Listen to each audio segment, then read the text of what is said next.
नमस्कार छात्र मित्रों। जनता स्कूल व जूनियर कॉलेज शिरोल, तालुका शिरोल, जिला कोल्हापुर, इस स्कूल की ओर से ऑनलाइन कक्षा का आयोजन किया गया है। उसी के अंतर्गत हमने 8वीं कक्षा के बहुत सारे पाठ पढ़े हैं। आज की जो हमारी तासिका है, कक्षा 8वीं के लिए ही है, विषय है हिंदी। उसमें जो पहली इकाई का जो 7वां पाठ है, उस पाठ का अध्ययन आज की तासिका में हम करेंगे। पाठ का नाम है मेरे रज़ा साहब। यहाँ पर यह पाठ जो है लेखिका ने लिखा हुआ है। लेखिका का नाम है सुजाता बजाज। अब सबसे पहले थोड़ा सा लेखिका के बारे में परिचय करना ज़रूरी होता है, इसलिए हम उसके बारे में सुनेंगे, उसके बारे में समझेंगे। तो देखिए, यहाँ पर पढ़ते पढ़ते ही यहाँ पर बताता हूँ। परिचय में कोई स्पष्टीकरण की बात नहीं होती, लेकिन वह कहाँ पैदा हुए, कहाँ रहते थे, उन्होंने लेखन किस तरह शुरू किया, इसकी जानकारी ज़्यादातर इसमें दिया जाता है। तो देखिए, इनका जन्म 1958। मृत्यु के बारे में कोई जानकारी नहीं दी गई है। जयपुर जो राजस्थान का शहर है, यहाँ पर जन्म हुआ है। सुजाता बजाज जी एक प्रसिद्ध चित्रकार। अब ये जो सुजाता बजाज हैं वह क्या है? एक चित्रकार हैं, यहाँ पर चित्र निकालने वाले। आजकल आप पेरिस में रहती हैं। यहाँ पर जब पाठ लिखा आया, जब यहाँ पर आजकल कह सकते हैं, वे कहाँ रहती हैं? पेरिस, प्रदेश में रहती हैं, विदेश में रहती हैं। आपके चित्र एवं मूर्ति कला, चित्रकार भी हैं, उसके साथ साथ मूर्तियाँ बनाने का कार्य भी वे करती हैं। तो देखिए, इनकी जो मूर्ति कला है भारतीय रंग में डूबी हुई रहती है। भारतीय रंग में मतलब भारत की जो परंपरा है, संस्कृति है, देवी देवताएं हैं, उनकी मूर्तियां बनाना, उनके चित्र बनाना, यही उनका काम है। तो पूरी तरह से वे भारतीय हैं। प्रदेश में रहने के बावजूद, विदेश में रहने के बावजूद वहाँ की कला को उन्होंने नहीं स्वीकारा। जो भारतीय है परंपरा, भारतीय संस्कृति है, उसको उन्होंने अपने कला से यहाँ पर दुनिया को बताने का प्रयास किया हुआ है। आपके चित्रों एवं मूर्तियों पर प्राचीन संस्कृति एवं कला की छाप दिखाई पड़ती है। प्राचीन जो संस्कृति है, उस वक्त किस प्रकार मूर्तियाँ थी, या उस वक्त जिस प्रकार कार्य किया जाता था, तो वह सारी इनकी कलाओं में दिखाई देता है। आपने अपनी कला में ऐसी दुनिया का सृजन किया है जिसमें सादगी भी है और रंगीनी भी, खुशी भी है और गम। उनकी जो विशेषता है, उनकी जो कला है, उस कला की विशेषता क्या है? उसमें सादगी है। बहुत अमीरों की यहाँ पर वह कला नहीं लगती। सर्वसामान्य जो आम जनता जो है, वह भी उस कला को यहाँ पर अपनी जैसी ही कला मानने लगती है, अपना ही प्रतिनिधित्व उसे मानती हैं। तो उनकी कला में सादगी है, रंगीनी है, खुशी भी है और गम, मतलब दुख सुख दुख दोनों बातों को भी उन्होंने अपने साहित्य द्वारा, अपने कला द्वारा यहाँ पर उजागर करने का प्रयास किया है।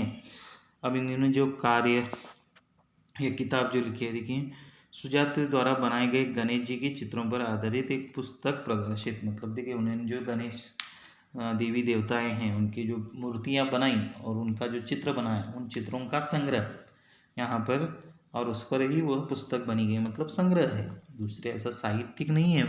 वह चित्रकार होने की वजह से उनकी ज़्यादा पुस्तकें नहीं हैं। जो उन्होंने चित्र बनाए, उसकी यहाँ पर एक पुस्तक बनाई गई है। तो देखिए, यह हो गया परिचय। अब इस पाठ के बारे में, यह जो मेरे रज़ा साहब है वह क्या है, वह पाठ किस तरह का है, इसके बारे में थोड़ी सी जानकारी दी गई है। देखिए, प्रस्तुत पाठ में प्रसिद्ध चित्रकार सैयद हैदर रज़ा, ऊपर सिर्फ शॉर्ट में लिखा गया है, कम कर लिखा है, सिर्फ रज़ा साहब इस प्रकार का है। तो उनका असली नाम जो है, यह पाठ जो है वह किस पर लिखा गया है? जो प्रसिद्ध चित्रकार हैं सैयद हैदर रज़ा, तो उनके बारे में लेखिका ने, तो ये जो सुजाता बजाज ने अपने संस्मरण लिखे हैं। संस्मरण का अर्थ क्या है? यादें, जो उनके साथ जो यादें जुड़ी हुई हैं, उसको उन्होंने यहाँ पर लिखा हुआ है। अब यहाँ पर रज़ा साहब की जो विशेषताएं हैं, सर्वधर्म समभाव, सभी धर्मों का सम्मान रखते थे। कौन? ये जो रज़ा साहब हैं, सैयद हैदर रज़ा जो हैं, वह क्या करते थे? सभी धर्मों के बारे में समभाव रखते थे, सभी धर्मों को मानते थे। मतलब उनकी ये विशेषता है। मानव मात्र से प्रेम, युवा कलाकारों को प्रोत्साहन, मनुष्य से प्रेम किया करते थे, हर इंसान महत्वपूर्ण है, हर इंसान के साथ वो प्रेम भरा व्यवहार करते थे। उसके साथ जो युवा कलाकार हैं यहाँ पर मतलब चित्रकार जो है उनको वे प्रोत्साहित करते थे, उन्हें यहाँ पर वे आगे जाने का रास्ता दिखाते थे। उनकी जिज्ञासा वृत्ति, उनके पास एक और चीज़ थी, विशेषता थी, जिज्ञासा वृत्ति मतलब कुछ न नया ढूंढने की चाह उनकी थी। कृतियों के प्रति लगाव, अपना जो काम करते थे व्यवस्थित करते थे, उसमें किसी प्रकार की गलती न हो, उससे किसी प्रकार की कमतरता न हो, मतलब काम जो है अच्छा करते थे और पूरी लगन से करते थे। आदि गुणों को दर्शाया और यह गुण ही रजा साहब के गुण बताने का प्रयास लेखिका ने किया है। सुजाता बजाज का संबंध रजा साहब से आ गया था, दोनों चित्रकार हैं, लेखिका भी चित्रकार है और रजा साहब भी चित्रकार हैं, इस वजह से उनका संपर्क आ गया होगा और संपर्क से उन्हें जो भी बातें दिखी वो तो जो जो संस्मरण थे वो उन्होंने यहाँ पर लिखा हुआ है। इस पाठ में एक सच्चे कलाकार के दर्शन होते हैं और पाठ देखिए दोनों कलाकार हैं, लेखिका भी कलाकार है और जिस के बारे में लिखा गया है वो भी कलाकार हैं। तो एक कलाकार दूसरे कलाकार का जो सम्मान करता है यहाँ पर, तो वहाँ पर सच्चे कलाकारों की पहचान क्या होती है यह बताने का प्रयास यहाँ पर लेखिका ने किया हुआ है। तो देखिए आज हम इस पाठ से पन्ना नंबर 16 सिर्फ एक दो परिच्छेदों का ही अध्ययन करेंगे। यहाँ पर थोड़ी सी अपलोड के लिए या चैनल के लिए थोड़ी सी कठिनाइयाँ होती हैं, इसलिए हम ज़्यादा पढ़ाई नहीं कर रहे हैं, या 10 मिनट या 12 मिनट की हमारी तासिका होती है। इस वजह से इस पाठ से हम सिर्फ 2 परिच्छेदों का ही अध्ययन आज करेंगे। तो देखिए अब इन 2 परिच्छेदों में जो शब्दार्थ आए हुए हैं उनके बारे में पहले पठन करूंगा और उसका अर्थ बताऊंगा, फिर यहाँ पर पाठ की एक एक पंक्ति आपके सामने रखता जाऊंगा। तो देखिए इस 2 परिच्छेदों में पहला जो है और दूसरा जो है तो उसमें ज़्यादा शब्दार्थ नहीं है, लेकिन फिर भी बता देता हूँ। देखिए मानस पटल पहला शब्द है मन में चित्रित होना, कतार पंक्ति या पंक्तियाँ, उद्घाटन शुभारंभ, अनहोनी जो पहले कभी न हुई, शून्य निस्तेज अतेज। 2 ही परिचित होने की वजह से ज़्यादा शब्दार्थ नहीं है, बाकी जो शब्दार्थ हैं हमारे परिचय के हैं, इसलिए हमें उसके बारे में ज़्यादा जानकारी लेने की कोई आवश्यकता नहीं। फिर भी पाठ पढ़ाते समय अगर कोई परिचित पढ़ाते समय कोई कठिनाई होगी तो उसको भी आपके सामने रखूँगा, कोई परेशानी नहीं। तो देखिए जो 2 परिच्छेद हैं तो उसको पहले जो परिच्छेद है वो 2 पंक्तियों का ही है, उसको पहले पढ़ता हूँ। 23 जुलाई सुबह सुबह ही समाचार मिला रजा साहब नहीं रहे और यह सुनते ही मानस पटल पर यादों की एक कतार सी लग गई। देखिए अब 23 जुलाई को यहाँ पर रजा साहब की मृत्यु हुई है और यह समाचार सुजाता बजाज को मिला है 23 जुलाई को। देखिए सुबह सुबह ही समाचार मिला, 23 जुलाई को ही क्या वहाँ लेखिका वो समाचार मिला या बातमी मराठी में कहते हैं, वो उन्हें मिली, क्या मिली कि रजा साहब नहीं रहे, रजा साहब की मृत्यु हुई। नहीं रहे इसका अर्थ है कि रजा साहब की मृत्यु हो गई यहाँ पर। और यह सुनते ही अब जब ये उन्होंने सुना तब मानस पटल में मतलब मन में क्या हुआ, यादों की एक कतार मतलब उनके साथ बिताए गए पल, उनके साथ बिताया गया वक्त, उनके साथ बिताए गए क्षण, इन सारी बातों को क्या होने लगा, लेखिका के मन में विचार होने लगे या उनकी यहाँ पर एक कतार सी लग गई, मतलब एक के बाद उन्हें प्रसंग याद आने लगे। कभी देखिए हमारा परिचित कोई गुजरता है तो हमें भी देखिए उसके साथ बिताए हुए जो पल हैं, उसके साथ बिताए हुए जो क्षण हैं, उसके साथ बिताए हुए जो यादें हैं वो हमें याद आने लगती है कि वो व्यक्ति कैसा था, उसका स्वभाव कैसा था, उसका व्यवहार कैसा था, इसके बारे में। तो लेखिका को भी अपने इस रजा साहब के या रजा साहब की जो यादें थी, रजा साहब के जो क्षण थे वह याद आने लगे, वहाँ पर बार बार उन्हें वह दिखाई देने लगा। तो देखिए पिछले फरवरी की बात है, मैं दिल्ली पहुंची थी अपनी गणपति प्रदर्शनी के लिए। सोच रही थी कि रजा साहब शायद अपनी व्हीलचेयर पर मेरी प्रदर्शनी के उद्घाटन के अवसर पर आ जाए, पर उस रात कुछ अनहोनी सी हुई। उस रात रजा साहब सपने में आए। मुझे उठाया, हमने बातें की, शो के लिए मुझे उन्होंने शुभकामनाएं दी और कहने लगे, सुजाता एक बार मुझसे मिलने आ जाओ, अब मैं जाने वाला हूँ। इसके बाद तो रुकना मुश्किल था। मैं पहुँच गई उनसे मिलने। वे अस्पताल में शून्य की तरह लेटे हुए थे। मैंने उनके हाथों को छुआ, सिर्फ सांस चल रही थी। अलविदा कहकर लौट आई। अब देखिए, अब लेखिका को रज़ा साहब के बारे में मृत्यु की खबर सुनी, लेकिन उसके पहले उनकी मुलाकात हुई थी। मृत्यु के पहले जो मुलाकात हुई उसके बारे में यहाँ पर लेखिका ने बताने का प्रयास किया है। किस तरह, देखिए, पिछले फरवरी की बात है। जुलाई में उनको समाचार मिला, तो उसके पहले जो फरवरी आता है तब उन्हें यहाँ पर कहने लगी, मतलब फरवरी में उनकी मुलाकात हुई थी रज़ा साहब से। मैं दिल्ली पहुंची थी। लेखिका दिल्ली आ चुकी थी, दिल्ली पहुंच चुकी थी। किस लिए?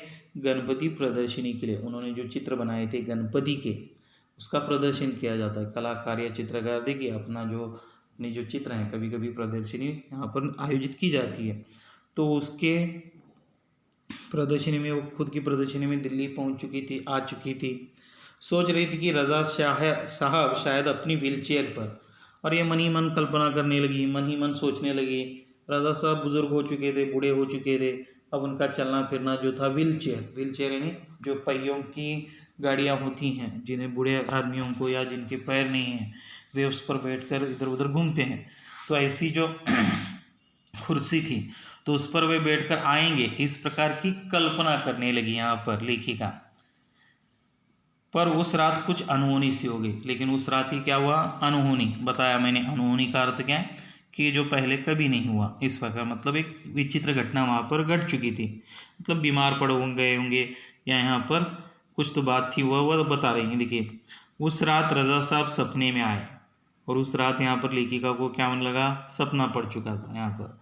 और उस सपने में क्या हुआ कि रज़ा साहब उसके पास आए हैं और उससे उठा रहे हैं। मुझे उठाया, हमने बातें की, और सपने में ही वो बातें करी। सपने में कुछ भी हो सकता है। देखिए, तो सपने में ही बातें की। शो के लिए उन्होंने मुझे शुभकामनाएं दी। जो मेरी गणपति प्रदर्शनी थी उसके लिए उन्होंने मुझे शुभकामनाएं भी दी, शुभकामनाएं, बधाई यहाँ पर, और कहने लगे। और देखिए, कभी कभार स्वप्न में जो बात होती है ज़्यादातर कभी कभार सिद्ध भी साबित हो सकती है, ऐसा लगने लगता है। तो देखिए, तो उन्होंने कहने लगा, सपने में कहे उन्हें, सुजाता एक बार मुझसे मिलने आ जाओ। उन्होंने कहा कि यह प्रत्यक्ष मुलाकात नहीं है, यह अनहोनी हो गई है, यह सपने में आ चुका है। तो वह कहते हैं कि मुझे एक बार मिलने के लिए आओ, एक बार मुझसे बात करो, एक बार मुझे मिलने आओ। तो यहाँ पर क्या हुआ? देखिए, जब ऐसा लगा तो यहाँ पर लेखिका को लगा कि अब उन्हें मिलने जाना था। वह उनके गुरु थे, सहकारी थे। अब देखिए, जब बड़े बुजुर्ग लोग होते हैं तो उनसे मिलने के लिए जाया करते हैं। तो वह भी क्या करने लगी, तुरंत उनसे क्या करने लगी, अब मैं जाने वाला हूँ। और आगे उन्होंने कहा कि अब मेरे दिन समाप्त हो गए। कभी कभार देखिए, जो बूढ़े लोग होते हैं, बुजुर्ग लोग होते हैं, थोड़ा सा उन्हें अपना अंदाज़ा आ जाता है कि अब मेरी मृत्यु नज़दीक आ गई। थोड़ा सा यहाँ पर होने लगता है, एक भाव निर्माण होता है। तो वह उसे सपने में कहने लगी कि अब मैं जाने वाला हूँ, अब मेरा जाने का समय आ चुका है। इसके बाद तो रुकना मुश्किल था। अब जब यह सपने में देखा, या सपने में उन्होंने ये सारी बातें की, तो यहाँ पर अब लेखिका को रुकने के लिए मुश्किल था, रुकना उन्हें असंभव था। क्योंकि एक बार तो उन्हें मिलकर आना ही था, एक बार मिलकर उन्हें उनके पास पहुँचना ही था। तो लेखिका तुरंत चली गई। उस फरवरी में मैं पहुँच गई उनसे मिलने। तो लेखिका रज़ा साहब से मिलने के लिए क्या हो गई, तुरंत चली गई। यहाँ पर वो रुकी नहीं है, वे तुरंत यहाँ पर चली गई। अब वो देखिए कहाँ थे, वे अस्पताल में शून्य की तरह लेटे हुए थे। और रज़ा साहब कहते हैं अस्पताल में थे, बुज़ुर्ग थे। बुज़ुर्ग होने पर देखिए अलग अलग बीमारियां थी। तो यहाँ पर वे अस्पताल में थे, और अस्पताल में कैसे थे, शून्य की तरह। शून्य की तरह मतलब क्या, निस्तेज। यहाँ पर कोई कार्य नहीं, एक टक देखना, ज़मीन की ओर देखना, अपने ही विचारों में खोए रहना, उसको कहा जाता है शून्य। यहाँ पर निस्तेज, अचेत। यहाँ पर अब उनमें कोई जान नहीं थी, इस प्रकार की वे अवस्था में थे। यहाँ पर पूरी तरह से अब मतलब उनकी अब विदाई का समय था, उनकी अब मृत्यु अटल थी, यहाँ पर नज़दीक आ चुके थे। मैंने उनके हाथों को छुआ। अब लेखिका जो है वह क्या करती है, उनके हाथों को छू लेती हैं। कभी कभार देखिए, जिस यहाँ पर कोई बात नहीं होती या कोई बोल नहीं पाते, तो स्पर्शों से भी बात होती है। तो लेखिका ने उन रज़ा साहब के हाथों को क्या किया है, एक सांत्वना भरी या एक सांत्वना देने के हिसाब से उन्होंने उनके हाथों को छुआ।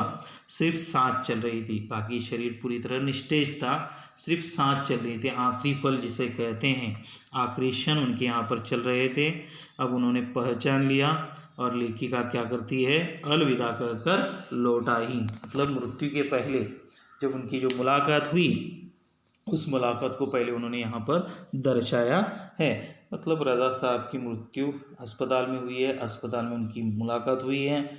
वह यहाँ पर किस तरह, मतलब सुनते ही उन्हें धक्का लगा और उन्हें देखने के लिए वे चली गई। आगे के पार्ट में रज़ा साहब के बारे में, उनके विशेषणों के बारे में, उनके गुणों के बारे में जानने का प्रयास करेंगे। तब तक के लिए धन्यवाद।